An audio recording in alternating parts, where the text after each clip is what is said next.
হেই, good afternoon সবাইকে। দিদির ভাত কাপড়ের সমস্ত রিচুয়াল শেষ হওয়ার পরে দুপুরের খাওয়া দাওয়া সেরে ওই 2টো নাগাদ আমরা চলে আসি পার্লারে। তো দিদিকে এক জায়গায় রেডি করা হচ্ছিল আর আমি এক জায়গায় রেডি হচ্ছিলাম, বাট একই পার্লারের মধ্যে। তো আমি অলমোস্ট রেডি। এই ছিল আমার দিদির রিসেপশনের লুক। তো কেমন লাগছে অবশ্যই জানিও।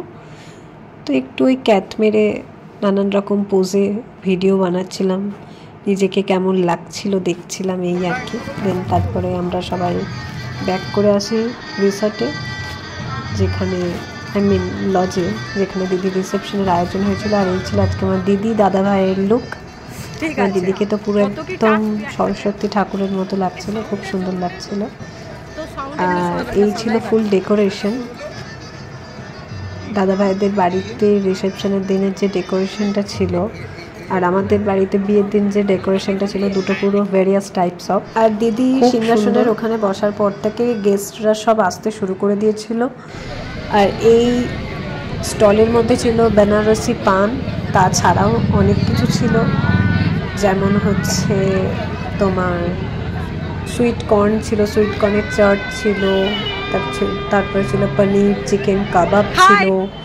আর আমাদের বাড়ির সবাই প্রায় রাত 9টার সময় পৌঁছে যায়। ওই যে এই যে আমার বাবা। তোমার মেয়ে শ্বশুর বাড়িতে এসে গলা তো বসিয়ে ফেলেছো, ঠিক আছে। এই ছিল দাদা ভাইয়ের ফ্রেন্ডস গ্যাং।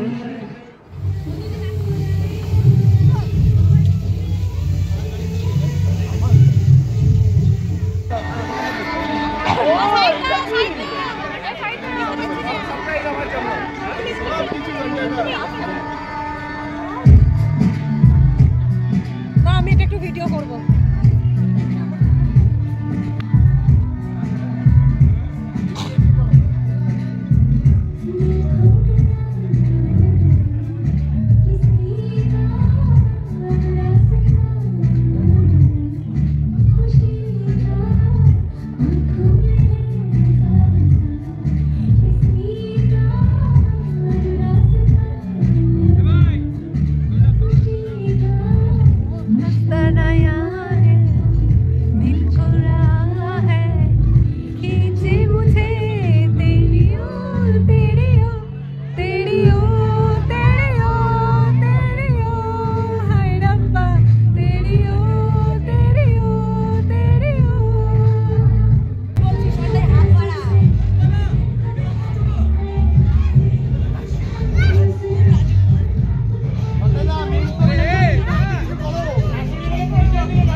প্রচুর ডান্স, এনজয়মেন্ট সমস্ত কমপ্লিট করে খেতে বসি।